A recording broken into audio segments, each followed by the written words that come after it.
Hello दोस्तों, आज है 7 सितंबर और 7 सितंबर से एग्रीकल्चर से रिलेटेड जितने भी करंट अफेयर्स होंगे सारे हम इसी वीडियो पर डिस्कस करेंगे। इसलिए वीडियो को लास्ट तक ज़रूर देखना। और अगर आपने हमारे वेरियस सोशल मीडिया प्लेटफॉर्म को ज्वाइन नहीं किया है तो जाकर ज्वाइन करिए। ये है हमारा टेलीग्राम चैनल और इंस्टाग्राम की प्रोफाइल, जहाँ आप हमें जाकर ज्वाइन कर सकते हैं, क्योंकि हम डेली एग्रीकल्चर रिलेटेड क्विजेस हम ऑर्गेनाइज कराते हैं और लेक्चर के नोट्स और वेरियस पीडीएफ को हम यहाँ अपलोड करते रहते हैं। सबसे पहले हम देखेंगे एनटीए के नोटिफिकेशन के बारे में, जो कि है आईसीआर के यूजी, पीजी और पीएचडी एंट्रेंस के रिलेटेड। जैसा कि आईसीआर का जो एग्ज़ामिनेशन था वो 7 और 8 को कंडक्ट कराया जा रहा था, पर अब जो एग्ज़ामिनेशन डेट है उसको पोस्टपोन कर दिया गया है और यूजी का जो एग्ज़ामिनेशन है वो 16, 17 एंड 22 सितंबर को पोस्टपोन कर दिया है और पीजी एग्ज़ामिनेशन 23 सितंबर को, और all India competitive examination for GRF, SRF, PhD इसको पोस्टपोन कर दिया है 23 सितंबर 2020 को। और बात करें एनटीए की, यानी कि नेशनल टेस्टिंग एजेंसी, ये सन 2018 के बाद से यानी कि 2019 एंड ऑनवर्ड्स ये आईसीआर के एग्ज़ामिनेशन को कंडक्ट कराता है। उससे पहले आईसीआर के जो एग्ज़ामिनेशन होते थे वो आईसीआर खुद ही ऑर्गेनाइज और कंडक्ट कराता था। ये तो था एग्ज़ामिनेशन के नोटिफिकेशन के बारे में। अब हम शुरू करते हैं करंट अफेयर्स के बारे में। और जो हमारा करंट अफेयर्स होगा वो एमसीक्यू के फॉर्म में रहेगा, जिसमें 4 ऑप्शन दिए होंगे। तो उसको हमने एमसीक्यू के फॉर्म में बना दिया है ताकि समझने में थोड़ी आसानी रहे। तो जो सबसे पहला करंट अफेयर्स है वो है फार्मर द ब्रांड, एक कैंपेन है जो कि एक मंथली महोत्सव ऑर्गेनाइज कराने जा रहा है। तो जो ये फार्मर द ब्रांड कैंपेन है ये किसका इनिशिएटिव है? ऑप्शन है कृषि साथी, कृषि जागरण, कृषि साथी एंड आईसीआर। सॉरी, ये 2 बार टाइप हो गया है। कृषि साथी, कृषि जागरण एंड आईसीआर। अगर आपको इसका आंसर आता है तो कमेंट बॉक्स पर आप इसका जवाब दे सकते हैं। वीडियो को थोड़ी देर पॉज कर लीजिए। तो इसका आंसर है कृषि जागरण। तो जो फार्मर द ब्रांड कैंपेन चलाया जा रहा है वो चलाया जाता है आपके कृषि जागरण द्वारा, जो कि क्या है, एक एग्रीकल्चर मैगजीन है इंडिया की। लिम्का बुक ऑफ रिकॉर्ड में भी इसका नाम दर्ज है for being the largest circulated agri rural magazine in the country with a combined readership of more than 10 million readers. And जो ये आपका कृषि जागरण है इसके 23 एडिशन है जो कि 12 लैंग्वेज में आपको पब्लिश किए जाते हैं। हिंदी, मलयालम, असमीज़, बंगाली, गुजराती, कन्नड़, मराठी, उड़िया, पंजाबी, तेलुगु, तमिल एंड और इंग्लिश में जो इनका मैगजीन, मंथली मैगजीन ये पब्लिश करते हैं उसको एग्रीकल्चर वर्ल्ड के नाम से उसको पब्लिश करते हैं। अगला जो क्वेश्चन है वो है 2020-21 के खरीफ क्रॉप एरिया पिछले वर्ष की तुलना में 6.32% की इंक्रीमेंट हुई है। तो क्वेश्चन यहाँ पे ये है कि जो करंट ईयर का खरीफ क्रॉप एरिया है वो कितना है? ऑप्शन है 39.6 million hectare, 13.6 million hectare, 19.5 million hectare या फिर 110 मिलियन हेक्टेयर। तो इसका सही आंसर है 110 मिलियन हेक्टेयर।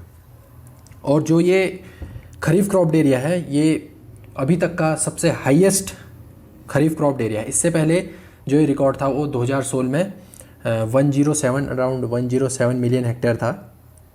और लास्ट ईयर की बात करें तो लास्ट ईयर जो हमारा खरीफ क्रॉप एरिया था वो था 103 यानी कि 103 मिलियन हेक्टेयर।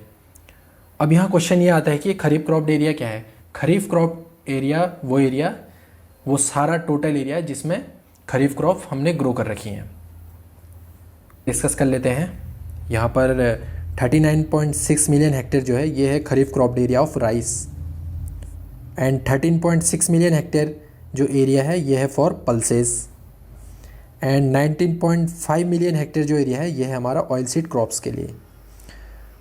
और जो ये ऑयल सीड क्रॉप का खरीफ क्रॉप एरिया है इसमें सबसे ज़्यादा इंक्रीमेंट हो रखी है। अगर हम कंपेयर करें लास्ट ईयर से, अराउंड 12% इसमें इंक्रीमेंट हो रखी है in the kharif crop area में। ये हमारी कुछ क्रॉप्स हैं जैसे राइस है, पल्सेस हैं, ऑयल सीड हैं। ये जो आपका टेबल है ये है करंट ईयर की और जो ये टेबल है ये लास्ट ईयर की। And this is the increment, percentage increment on the comparison of last year.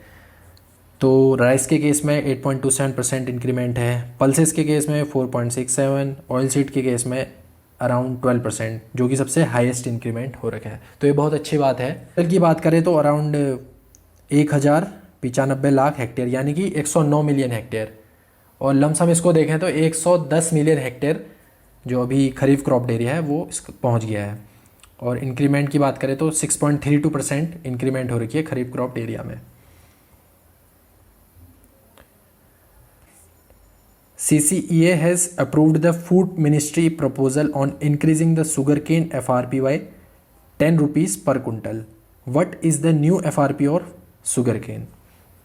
Option आपके रहे 275 रुपीज़ पर क्विंटल, 265 पर क्विंटल, 285 पर क्विंटल या 289 पर क्विंटल।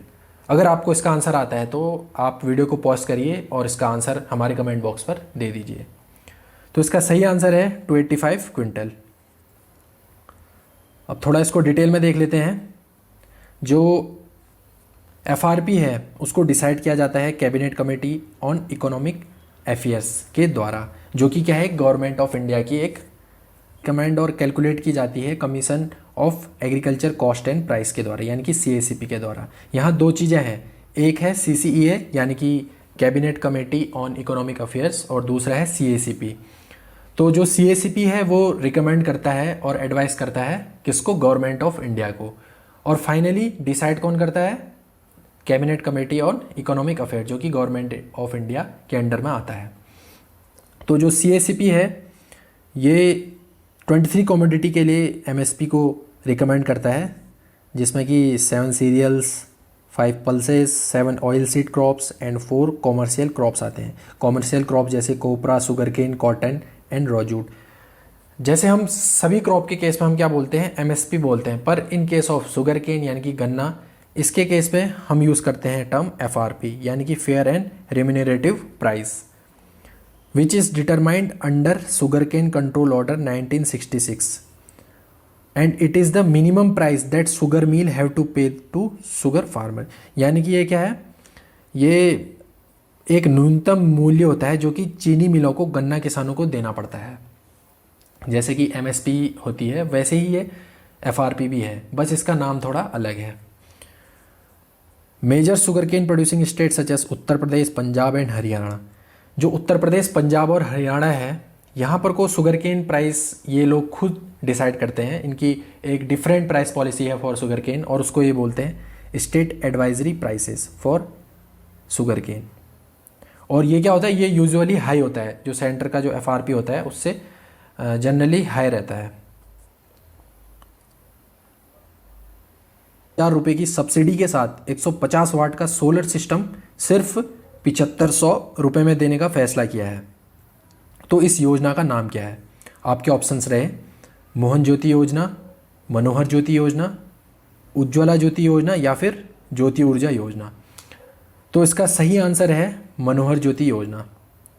जैसा कि बहुत लोगों को पता ही होगा कि हरियाणा के CM का नाम है मनोहर लाल खट्टर, तो वहीं मनोहर से उन्होंने अपनी योजना का नाम रखा है मनोहर ज्योति योजना। इस योजना में क्या है, मनोहर ज्योति योजना में जो बेनिफिशियरी है उसको 7500 रुपये जमा करने पड़ेंगे या 7500 रुपये देने पड़ेंगे। उसको एक 150 वाट का सोलर सिस्टम यानी कि सोलर पैनल इंस्टॉल किया जाएगा उसके घर में, और इसके साथ साथ इसको 15,000 रुपये की सब्सिडी भी प्रोवाइड करेगी गवर्नमेंट। 15,000 की सब्सिडी प्रोवाइड करेगी गवर्नमेंट। तो इस स्कीम के तहत जो बेनिफिशियरी है उसको एक तो सोलर पैनल मिलेगा 150 वाट का, और साथ में है lithium battery, at the same time 6 वाट के बल्ब, 9 वाट की ट्यूबलाइट एंड 25 वाट के ceiling fan and 1 mobile charging point.